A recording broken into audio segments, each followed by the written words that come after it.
all you action figure enthusiasts out there, JC here with another T&I toy review. And for today, I thought we would take a quick look at the new Marvel Legends Excalibur box set from Hasbro. So this is being sold as a Pulse exclusive here in the United States. Hopefully if you pre-ordered this, then you've gotten yours. I think they've shipped most of these out for the people who pre-ordered these. I think the set's still available on the Pulse website. So if you haven't gotten it and you've been kind of on the fence, and after watching this review, you decide you want to get it, I do believe it's still available. But let's head over to the review studio and take a closer look. Okay, now I'm not going to focus a whole lot of time on the packaging, but you get the clear window box. The figures are clearly displayed. It is a blue box that's made to look like the packaging, I believe, if I remember correctly, on the old Marvel trading cards. You've got the X-Men logo down below. I don't know why they don't have the Excalibur logo. You've got the names of the characters, and then on the sides, it shows you some of those old trading cards. Now on the back, you have, again, a look at the trading cards. However, on the back, you get a look at both the front and the back of the cards. I seem to recall that I have these cards still. I definitely collected them back in the day, but I think they're packed away someplace. But you do get the cards, images of the cards. No actual cards are included, of course, but the packaging is definitely made to be kind of a tribute to those old Marvel trading cards. And then also on the back, you do actually get the Excalibur logo as opposed to on the front, where you get the X-Men logo and then some legalese down at the bottom. Okay, so here's a look at the figures outside of the packaging along with the other contents. So for accessories, each figure does come with an extra pair of closed fists. And then on top of that, for Brian Braddock, you get the Excalibur sword. This is probably, I wouldn't say necessarily the best accessory, but one of the better accessories in this set. And you do have some sculpting detail on the sword, and on the handle, you've just got the black with the rivets. So, and it's a nice size sword. Done with the blade itself is done with just kind of a gray type plastic. Now for Shadowcat, she comes with her pet and friend Lockheed the dragon, and this is the same Lockheed that we got with the previous Psylocke figure. So really the only difference is a little bit different shading in the purple. This one that came with the previous one has more of a metallic type purple, and this one has more of a flat type purple paint. He's got the yellow eyes. No articulation. He's essentially made with a rubber type material, so you can move the wings, you can move the tail, but no actual articulation on this figure. And then the final accessory you get in this set is an alternate head for Captain Britain. So the one that's attached to the figure is the standard one. This is generally the look that he had in the comics. Overall looks pretty good, good skin tone.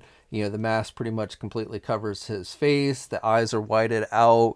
You know, the mask contains, basically is made to look like the flag, which is pretty cool. I always like that. Now, the second head sculpt that is included is very similar, only he's got a full-on beard and mustache. I vaguely remember this look for him, but I'm not sure. I don't exactly remember what it was from. Definitely not something I'm terribly enthusiastic about. I would have much rather, for an alternate head, would have rather had just like a completely unmasked head, which you would sometimes see him, usually would see him more without a mask at all than with this beard look. So I'm sure it was easier to do the beard than do a completely new unmasked head sculpt. But for me personally, again, this second head sculpt doesn't do a whole lot for the added appeal of the figure. Okay, now let's take a look at the figures themselves, and we'll start off with the Captain Britain figure. This is a different mold than the previous Captain Britain that we got. So this, I believe, is the more recent Odin's Son Buck, and no holes on the back. It is bigger than the previous one, so it's a little bit, it's got a better size to him, I think.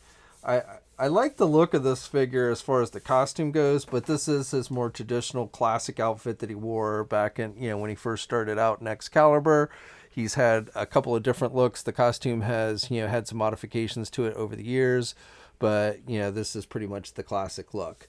Overall, no real complaints with the figure. However, you know, on the white portions here at his midsection, I will note that you've got some blue kind of coming through. On the back, it's really nice and clean, but here, like I said, at his abs, you can see some blue kind of coming through on the white. But gloves are all nice and white. You've got the red is very crisp. The white stripes are pretty good overall. No real complaints there. So pretty good. Now with the legs, with these boots, so you know, I will say that like when he's bending, you can sometimes see that that blue joint, and so it kind of throws off the look a little bit, but you know, nothing too major there. The boots, this top piece is done with a rubber type material, so it is separate. It's basically kind of just glued on there over the knee, and then the rest of the boot is essentially just painted. So, but and you do have a little, I would say you have a little bit different, the blue between the upper boot and the lower boot. It's a little more glossy on the lower boot, so you do notice that in the light a little bit. Next up, we've got Shadowcat, young Shadowcat, in her original blue outfit that she first started wearing with the X-Men. And then when she moved over to Excalibur, she also wore this outfit for pretty much her entire time on the team, if I remember correctly. So, not a bad looking figure for the most part. The head sculpt, face isn't too bad. However, the hair is not really in keeping with this version of Kitty Pryde. So, you know, I think Hasbro just looks like they just kind of use hair that they had for other female characters and just do it on there. I mean, she's got long brown hair in the comics, but it's more of kind of like a perm type look, you know, the 80s kind of look that she had back then. So I don't think the hair does the look of this version of the character too much justice. She's got really red lips.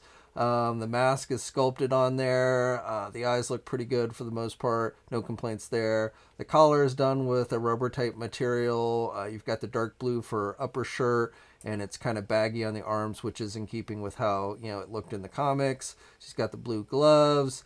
She's got this sash that is a lighter blue that matches up with the legs. And then you go back down to the boots, and you have that darker blue. And overall, you know, again, the figure looks pretty good. My main complaint with this one is just the hair doesn't really look like the character. I will say also the joints are a little bit gummy on it, and you get, you know, we often see with the female characters, you get this piece that kind of sticks out there, and you have to really kind of play with it to make sure that doesn't show up on the figure. Okay, now finally for the Meggan figure, which is the first time that we've gotten this character, and sadly I've got to say this is probably my least favorite figure in the box. I don't know what happened with this face, but with that smile, every time I look at this face, I think back to the original Michael Keaton Batman with the Joker. Love that Joker. And that's really all I can see with this particular face sculpt. So, you know, the rest of the face isn't too bad. The eyes are green, but just that smile is just kind of ridiculous to me. So I would have rather they not, you know, give us a more just standard type expression, I would say would have been better on this figure. Now with the hair is very big, but that is in keeping with how she looked in the comics. So it does make the figure top heavy, but, you know, again, we've seen that with other figures. There's really no paint detail in the hair here. It is pretty much just kind of this yellowish blonde type color. You know, no real complaints with me on that one, but again, that face just ruins what is otherwise, I would say, a pretty solid representation of this character. Now, you can't really see it because of the hair, but looks like some of the paint is scraped here on the shoulder joint where it's like rubbed a little bit. But you actually get like this black stripe matches up pretty good with like on the arm. It matches up with the rest of her shirt. And then you got to make sure you turn the torso, but you can get that all matched up pretty good there. So I like that. And then on the back here, I got some black paint that is scraped off. I think the hair has a tendency to rub against her butt and scrape some of the paint. I've seen a couple of different people mention that with their figures. So I think it has to do with the hair. So, but the good news is her butt's pretty much covered up by the hair, so you don't really see that. And then you've got the black down with the stripes with the green. And then you get to her feet, and she doesn't actually wear shoes. Her leggings basically just go between her toes. I don't know why she doesn't really wear shoes. I can't, she's kind of like a fairy type character. So I think that's why they drew her without shoes. But overall, not too bad, except for the smile there. Again, all I can ever think of is just Love that joking. and that just kind of ruins the figure for me once I start thinking about that. Okay, now these figures all scale pretty good with one another. Captain Britain is the tallest, and he comes in right about 7 inches. Meggan is the next tallest, and she comes in just a little bit under 6.5. And then finally we have Kitty Pryde Shadowcat, and she comes in about 5 3/4 inches, maybe a little bit taller than that. But again, the scaling between the three figures is pretty good. Now here's a comparison with the entire team together. Granted, this Rachel Summers is not really the correct version of Rachel Summers. We really need the red suit with the spikes, which hopefully we will get at some point. And then of course Nightcrawler, which is sold separately, was released previously. Hopefully you were able to obtain that one. Though I'm guessing we'll probably see Nightcrawler again as soon as this coming year in that VHS line. I wouldn't be surprised if we see a Nightcrawler figure released in that. But this is the entire team, and again, overall scale with them is pretty good. And then once again, here's a comparison with the previous Captain Britain that we got. And as I mentioned before, this new one is taller, and I believe the scale on this new one is better than on that previous one. Now here's a comparison for Shadowcat. Here's the previous Shadowcat that we got, the more modern version, which is taller. I guess maybe that makes kind of sense. This version is older, so maybe she grew a bit. I don't know. But the previous one is definitely taller than the new one. Here's one other comparison for Shadowcat, her best friend Magic, and these two are about the same height. Okay, now let's go over articulation. Captain Britain can turn his head all the way around. He can look down good, and he can look up about that much. Pretty good for flight poses, I would say. His arms, he can get out good. Does not have a butterfly joint. Has good rotation. Has the bicep swivel.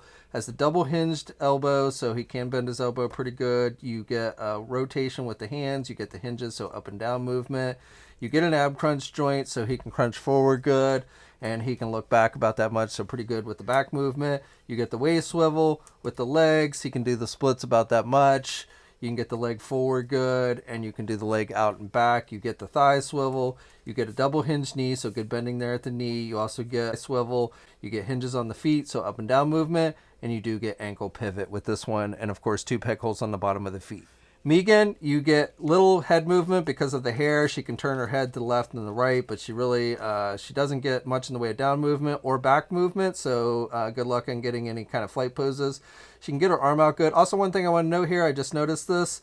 They did not paint the hinge joints on the underneath there. So it almost looks like her outfit's been ripped or something in her armpit. So you don't notice it until you lift the arms out, but do be wary of that.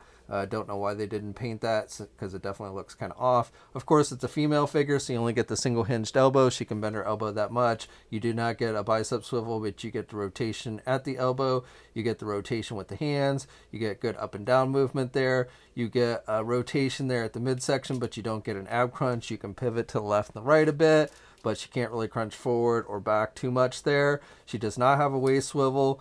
With these legs, she really can't do the splits very well. And she can get her leg forward good. She can get her leg up high. And then she can do the leg back pretty good as well. She's got a thigh swivel. She's got the double hinged knee, so good bending there at the knee. And then with the feet, up and down movement. And she does have ankle pivot. And once again, 2 peg holes on the bottom of the feet. And then finally for Shadowcat, we have pretty good head movement. She can turn her head all the way around. She can actually look down really good. Of course, once again, with the long hair, she really can't look up very much. But otherwise, she has pretty good head movement. Now with the arm, she can get her arm out good. They did paint the hinge joint on her armpit, unlike with Meggan. She has the single hinged elbow, however, because she is a female figure, so she can bend her elbow about that much.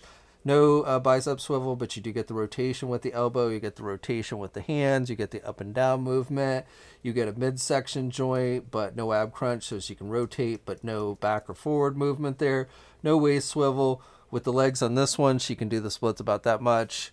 She can get her leg forward about that much, and she can do her leg back. You do get the thigh swivel. You get the double hinged knee, so good bending there at the knee. You get a boot cuff swivel on this one. Hinges on the feet, so up and down movement. And you do get ankle pivot, and once again, 2 peg holes on the bottom of the feet.